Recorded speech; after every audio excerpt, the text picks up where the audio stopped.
இந்த தீர்ப்புக்கு பிறகு ஒரு முக்கிய ஆலோசனையில் அமித்ஷா ஈடுபட்டிருப்பதாகவும், அடுத்த வாரத்திற்குள் புதிய ஆளுநர் தமிழ்நாட்டுக்கு நியமிக்கப்படுவதற்கான வாய்ப்புகள் அதிகம் இருக்கிற மாதிரி டெல்லியிலிருந்து ஒரு முக்கியமான தகவல்லாம் சொல்லிட்டு இருக்கிறாங்க.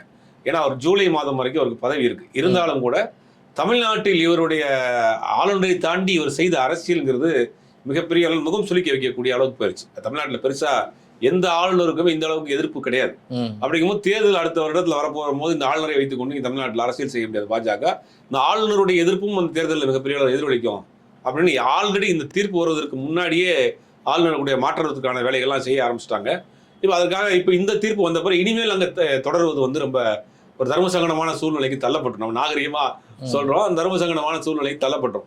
ஏன்னா ஒரு மத்திய அரசால் நியமிக்கப்பட்ட ஒரு ஆளுநருக்கு எந்த அதிகாரமுமே இல்லை அப்படின்னு உச்சநீதிமன்றம் கொடுத்திருக்கு. ஆளுநருக்கு அனுப்பப்பட்ட 10 தீர்மானங்களை உச்சநீதிமன்றமே நிறைவேற்றிருக்கு. அப்படிங்கிற போது ஆளுநர் அதிகாரத்தை முழுவதுமாக எடுத்திருக்காங்க, புடுங்கியிருக்கு உச்சநீதிமன்றம் தான் பார்க்க வேண்டியிருக்கு இந்த வழக்குல. அப்படிங்கும் போது இனிமேல் அவர் ஆளுநராக தமிழ்நாட்டில் தொடர்வது தார்மீக ரீதியாக சரியா இருக்காது. தமிழ்நாட்டில் இருக்கக்கூடிய எல்லா கட்சியிலும் அதான் சொல்றாங்க, உடனே நீங்க ராஜினாமா பண்ணுங்க, நீங்க ஆளுநர் பதவிக்கு உண்டான எல்லா தகுதியும் இழந்துட்டீங்க அப்படின்னு தமிழ்நாட்டில் இருக்கக்கூடிய எல்லா கட்சியிலுமே இன்னைக்கு பேச ஆரம்பிச்சிட்டாங்க. ரெண்டாவது, இவரை வைத்துக்கொண்டு வர்ற தேர்தலில் நீங்க கண்டிப்பாக பாஜக டிராவல் பண்ண முடியாது. அப்படி அந்த கோபம் பாஜக பக்கம் தான் திரும்பும்.